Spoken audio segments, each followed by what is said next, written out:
Welcome, everybody. I'm Cynthia McFadden. My day job is working at ABC News, and I'm joined here by my co-host, Leslie Stahl. You may have heard of her. You know that 60-minute show. Leslie. Are you going to say something about us competing, or are you going to tell everyone the truth that we're really, really close friends? We really are, I'm happy to say. Me too. So, no tension between us. Ha, ha, ha. Yeah, well, of course, our first guest, who we're very excited about, Leslie has actually profiled on 60 Minutes and done a brilliant job. So she's going to lead that interview. But first, we just want to tell you, in case you haven't heard us on the radio before, we have been doing this on and off for the last year. But now we are going to be live every Wednesday at 11 o'clock. We hope you'll tune in. You know, Wow, oh wow was an idea that you really had, Leslie, with a couple of girlfriends, and then you recruited a few more of us. Just tell everybody who's listening about the idea. Well, this was back in 2008, and a small group of us, 5 of us, decided we wanted to be entrepreneurs. Most of us had been and still were working for big companies, and we just wanted to run something, create something, do something as women that was in the business world. And also, we thought we wanted to talk. We wanted to talk on the web. We wanted to do what women do, which is talk about everything. We don't just talk about sports and war. We talk about sports and war and the whole 360 degrees. So that's what we wanted to do, and now we're going to do it on radio. Yeah, live. That means you can join the conversation if you want. You can call in. You can call us, and we'll be happy to talk to you, 888-94-STARS, or I'm always so bad when they give you the letters. Let me say the real numbers, 888-947-8277 if you want to talk to us, or if you want to talk to one of the most interesting men in the world, and I'm not exaggerating, who is sitting right here next to us, Barry Diller. Barry Diller has had one of the most extraordinary careers, basically starting in Hollywood, and now at a company called IAC, Interactive Corporation. And I want to start, Barry, there, because it's so new. What I love about you... wherever you like. I'm happy to be with you both. You're so compliant. But you've just had your 70th... That's for the moment. That's for the second. Barry, you just had your 70th birthday. You are known as sorry to mention this, but you're known as a visionary who can see what the public wants before we even know it exists. And I think you may be doing it again. You have just launched something brand new, the next thing called Aereo. Yes. So what is it? Yes, what is it? Aereo is a way for anyone who wants to receive over-the-air broadcast television to receive it in a modern way that is not dependent upon having to subscribe to cable or to satellite.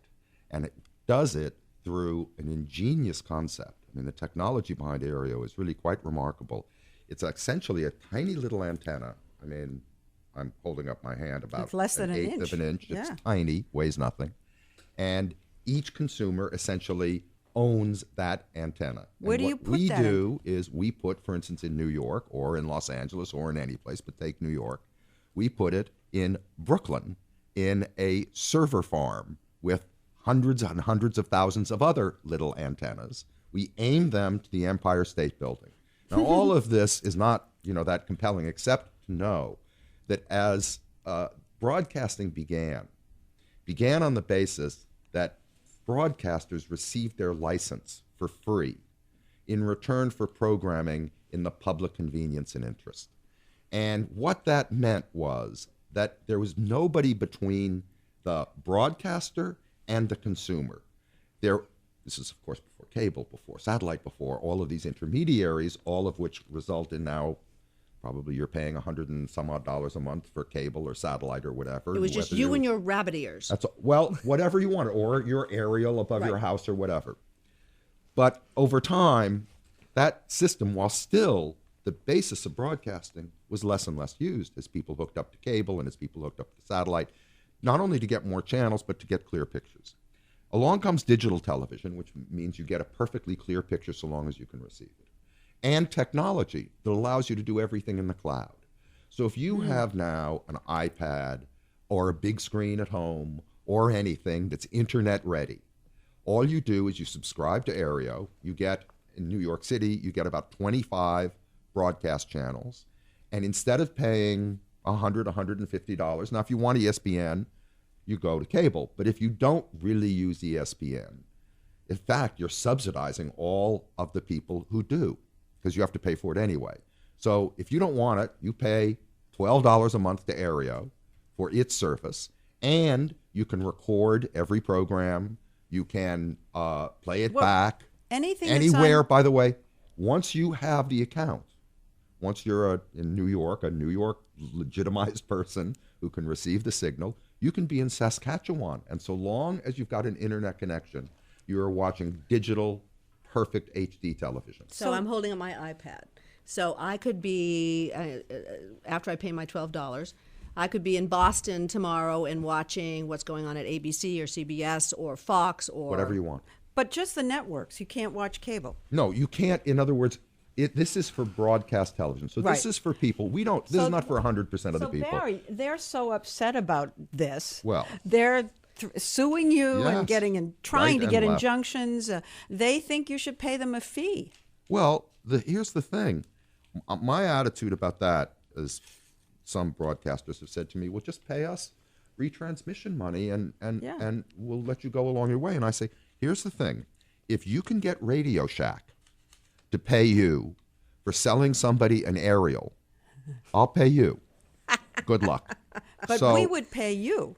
What? You'd pay us because what you're paying us for is the infrastructure of the service. You're not paying us. You have the right to receive free over-the-air broadcast. So the reason it interests me is that it's truly the first kind of disruptive technology that can move the centricity from cable and satellite to the internet. And I think the idea of being able to get the unlimited things on the internet up onto your big screen or your small screen, but your big screen television set over a period of time is going to cause a lot of creative destruction. And I like that. So we have to just tell everyone who's listening, you're hearing the voice of Barry Diller, who, among other things, let's say he created ABC Movie of the Week, ran Fox, Paramount. Created Fox, really. I mean, so when he says this is going to be creative destruction, you've seen a little bit in your time. Well, yes, I have seen a little bit of that. It doesn't mean I'm going to... It means I may see more. It just may be my own. Barry, I want to mention something that Barry once told me. I was asking him advice about my career. And it was at a time when people were saying television was a dinosaur. It was going to die if it wasn't already dying. So I went to Barry for advice, because this is a man, as we've said, with wonderful instincts. And I said, should I leave television?